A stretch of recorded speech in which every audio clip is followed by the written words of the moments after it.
سلام دوستان، ازدواج رسم زیبایی در سراسر جهان است و وقتی دو قلب در کنار یکدیگر آرامش می‌یابند ازدواج صورت می‌گیرد. اما در دنیای امروزه ما ازدواج‌های صورت می‌گیرد که با شنیدن آن و از تعجب سرمون گرنگ می‌شود. امروز در این ویدیو سراغ عجیب و غریب‌ترین ازدواج‌های جهان می‌رویم. از شماره 7 شروع می‌کنیم. بیمبل داس. بیمبل داس دختری بود که در روستای کوچکی اوریسا کوردا در کشور هندوستان به دنیا آمده بزرگ شده بود و همانجا با یک ماری کابرا دوست شده بود. او روزانه برای مار شیر می آورد و از او نگهداری میکرد و مار نیز همیشه همراهش بود. در نهایت سال 2006 وقتی بیمبل 30 ساله شد و عشقش نسبت مارش زیاد گشت، تصمیم گرفت با او ازدواج کند. اهل دهه هم این کار او را نیت نیک شماریده فکر کردند که این عمل به دهه‌شان برکت می آورد و بالاخره مراسم ازدواج این دو مرغ عشق ببخشید انسان و مرغ عشق را برگزار کردند. در این مراسم 2000 نفر شرکت کردند. عروس لباس عروسی پوشید و با داماد کابرا ازدواج کرد. شماره 6. میگالی جاسکویس. میگالی جاسکویس با همراه دوست پسرش جانتون جوش همدیگر را زیاد دوست می داشتند و تصمیم داشتند که با هم ازدواج کنند.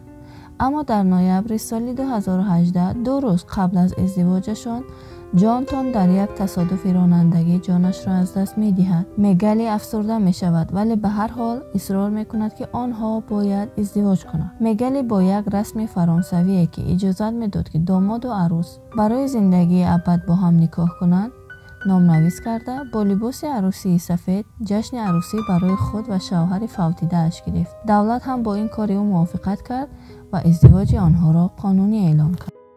شماره 5. باربارلا بکنر.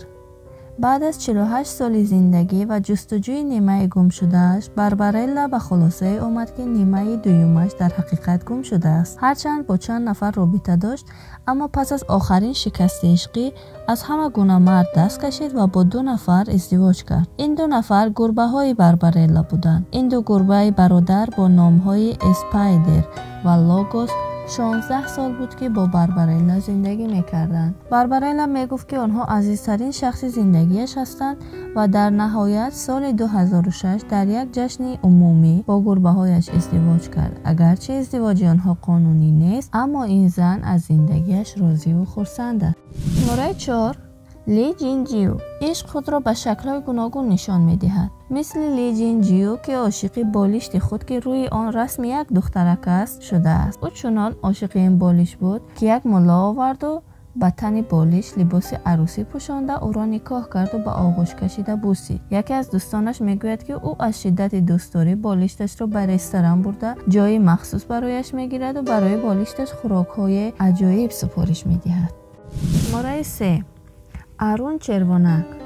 شاید شنیده باشید که در لاس وگاس امریکا مردم در 2 ساعت ازدواج میکنند و آنجا جشن‌های عروسی عجیب و غریبی برگزار میگردد. یکی از این ازدواج‌های عجیب هم از آرون 34 ساله بود که با آیفون خودش ازدواج کرد. او روی تلفن خودش جلد سفید کشیده او را عروس کرده بود و حلقه عروسی را با پشت آیفون چسبانده بود که آن را به دستش انداخت و داماد شد. هرچند این کار او قانونی نبود، اما آرون گفت که با این کارش میخواهد اهمیت و وابستگی مردم به تکنولوژی را نشان دهد. او گفت که رابطه او با تلفنش طولانی ترین رابطه زندگیش، اما معلوم نیست که اگر مدل های نوی آیفون برآید او در گپش می ایستد یا که رابطه نو را آغاز می کرده باشد. شماره 2.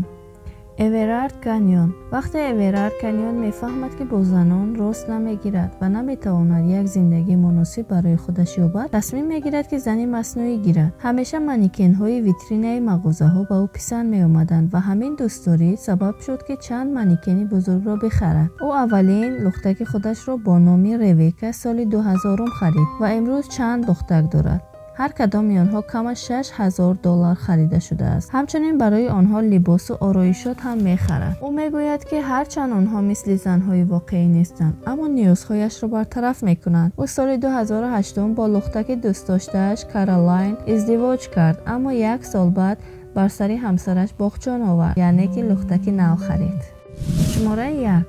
لیندا دوچر. لیندا و همسرش بروس بعد 30 سال رابطه با هم ازدواج کردند. ازدواجشان مبارک باشد. اما باید بدانید که داماد یک کاروسل پارک بود. اولین باری که لیندا این کاروسل رو میبیند عاشقش میشود. بعداً حالتهایی پیش میآید که لیندا از بروس جدا میشود. وقتی به نزدش برمیگردد میبیند که بروس نیست، چون که این کاروسل رو با سبب کهنگیش از پارک برآورده بودند. او با جستجوی آن برآمده آهن‌های باقی مانده اش رو مییابد و با آنها ازدواج می‌کند. ما هم برایشان آرزوی خوشبختی میکنیم. رابطه‌های اینچنینی زیادند، مثل پسری که عاشق دختری درون بازی میشود و با آن ازدواج میکند. اگر این گونه ازدواج ها برایتان جالب باشد و خواهید که از آنها بیشتر خبر یابید، پس لایک کردن را فراموش نکنید. روز و روزگارتان خوش.